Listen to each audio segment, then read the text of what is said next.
Dalam setiap langkah perjalanan karir pemain sepak bola bukan sesuatu yang mudah, bukan sesuatu keajaiban, apalagi keberuntungan semata.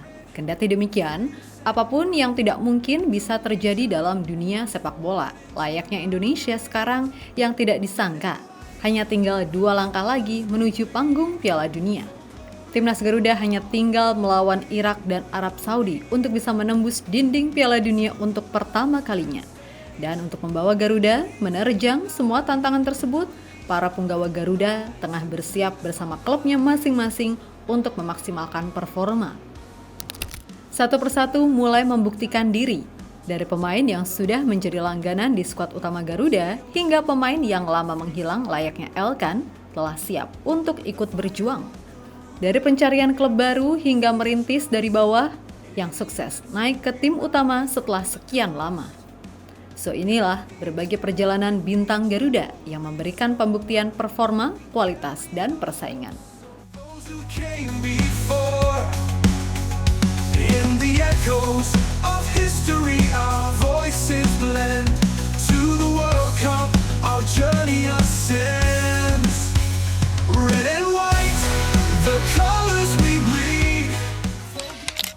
Para pemain timnas Indonesia mulai menunjukkan keseriusan mereka, tidak hanya di lapangan hijau saat membela merah putih, namun juga dalam pertempuran sunyi di luar negeri bersama klub masing-masing. Pertama-tama, kita mulai dari para pemain bertahan timnas Indonesia. Jika Emil Audero sudah mendapatkan klub baru, bahkan sudah debut bersama Cremonese, maka beberapa bek Garuda masih belum mendapatkan kejelasan.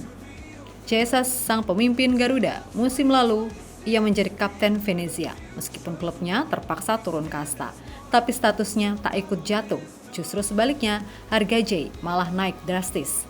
Baru-baru ini, ia menjadi rebutan 2 tim Serie A, Torino dan Sassuolo. Nama J memang sudah masuk radar Marco Baroni sejak lama.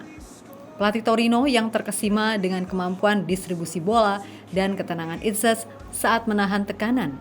Namun Torino belum bisa mengeksekusi transfer. Kenapa?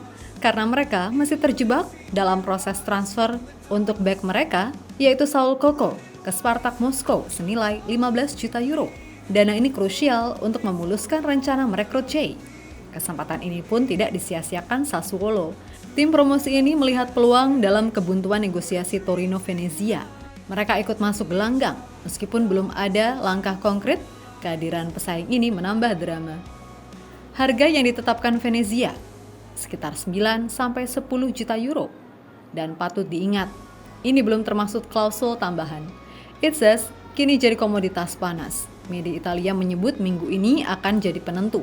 Apakah ia memilih Torino yang lebih mapan atau Sassuolo yang menawarkan menit bermain lebih banyak? Apapun pilihannya, El Capitano telah menjelma dari bek muda diaspora menjadi tokoh kunci di skuad Garuda. Pembuktiannya bukan sekedar headline, ini adalah hasil dari konsistensi dan kerja keras. Red and white, the colors we bleed, for glory, for honor, we will lead. Bergeser ke rekan duet J di timnas yaitu Meiselkers. Tapi berbeda dengan J yang dikejar 2 klub Serie A, Meiselkers masih terjebak dalam ketidakpastian. FC Twente, klubnya saat ini sudah siap melepas sang bek berdarah Indonesia. Tapi tawaran belum juga datang. Bahkan FC Twente sudah membeli penggantinya, Stav Lenkin, dari Shakhtar Donetsk. Artinya, secara tidak langsung, Twente memberikan sinyal bahwa Hilkers bukan bagian dari rencana musim depan. Bukti lain, ia tidak dimainkan dalam laga uji coba kontra FC Porto dan Udinese. Media lokal menulis ini sebagai bentuk persiapan kepergian. Jan Stroyer, Direktur Teknik FC Twente, mengatakan bahwa masih ada beberapa pemain yang akan hengkang dan Hilkers diyakini salah satunya. Mereka menargetkan transfer tuntas sebelum 1 Agustus, tapi tenggat itu sudah lewat. Situasi Meis memang pelik, tapi di balik ketidakpastian itu ada peluang besar. Jika ia pindah ke klub yang lebih kompetitif, maka ia akan membawa pengalaman dan kualitas lebih ke skuad Garuda. Namun saat yang lain masih mencari kejelasan, Elkan Bagot justru sedang menikmati puncak kepercayaan. Pemain berusia 22 tahun tersebut resmi masuk skuad utama Ipswich Town untuk musim 2025-2026. Ini bukan cerita instan, Elkan melewati jalan sunyi, dari pinjam ke klub kasta bawah seperti Kings Lynn, Gillingham, Cheltenham Town, hingga Bristol Rovers, dan terakhir Blackpool. Tapi dia tidak mengeluh. Setiap menit bermain, ia manfaatkan dan akhirnya semua terbayar. Ipswich tidak hanya memperpanjang kontraknya, mereka juga memberikan nomor punggung 25 dan menit bermain penting dalam laga uji coba pramusim. Ia jadi starter saat Ipswich mengalahkan BW Linz 4-1. Lalu tampil melawan AJ Oxford, Charlotte Athletic, dan Aberdeen. Performanya stabil membuat fans mulai mengingat siapa Elkan Bagot sebenarnya. Bek jangkung ini kini siap menantang kerasnya Championship. Dan bagi timnas Indonesia ini artinya satu lagi bek tengah berkualitas sedang naik daun. Jika ia terus berkembang, bukan tidak mungkin bek big boy ini kembali ke timnas saat matchday setelah karirnya mulai aman. Bahkan bisa saja jadi starter reguler saat menghadapi Irak dan Arab Saudi.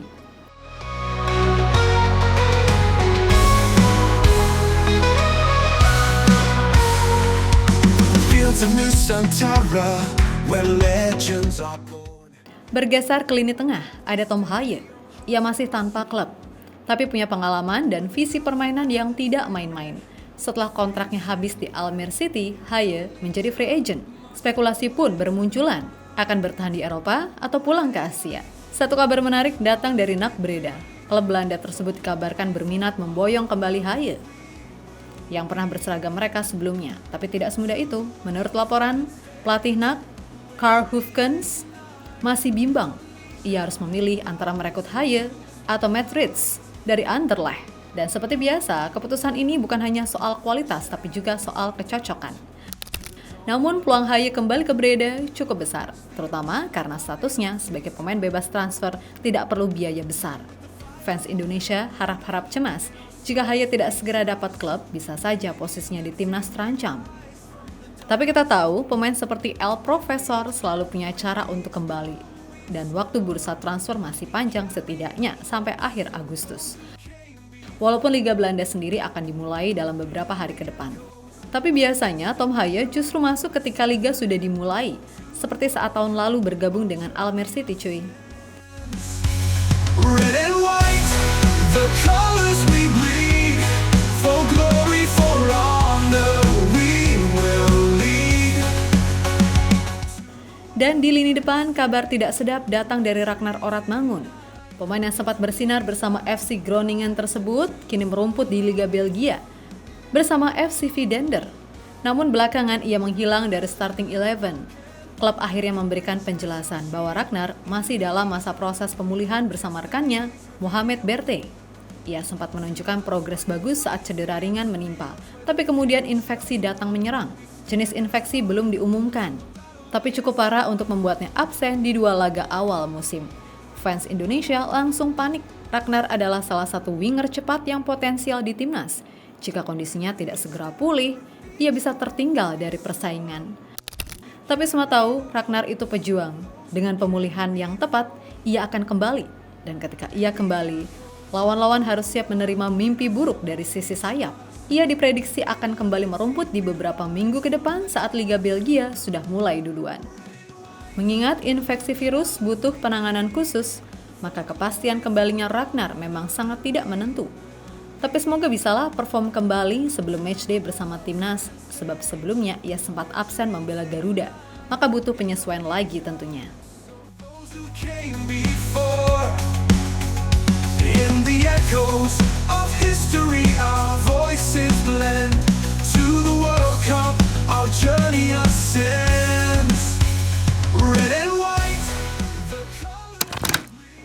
Pada intinya, setiap langkah pemain timnas Indonesia hari ini adalah pondasi masa depan Garuda. Entah itu Jesus yang jadi rebutan Serie A, Elkan yang akhirnya panen hasil dari jalan sunyinya, hingga Meis dan Haye yang masih menanti kepastian. Semuanya sedang menjalani proses panjang menuju pembuktian sejati. Sepak bola tidak pernah tentang siapa yang paling cepat, tapi siapa yang paling bertahan. Dan mereka yang bertahan dengan dedikasi, kerja keras, dan kesabaran, pada akhirnya akan dipertemukan dengan takdir yang pantas. Laga melawan Irak dan Arab Saudi bukan cuma tentang formasi atau strategi, tapi tentang seberapa siap pemain-pemain ini mengusung harapan bangsa dengan modal pengalaman, jam terbang, dan tempaan dari liga-liga luar negeri. Mereka tidak sekedar mencari klub, mereka sedang mencari tempat di sejarah. Dan jika semua proses ini berjalan sebaik harapan kita, maka bukan tidak mungkin nama-nama ini kelak akan disebut dalam satu kalimat yang selama ini hanya jadi mimpi. Garuda lolos ke Piala Dunia. Tunggu mereka, doakan mereka. Sebab pembuktian sesungguhnya baru saja dimulai pada awal musim 2025-2026 ini.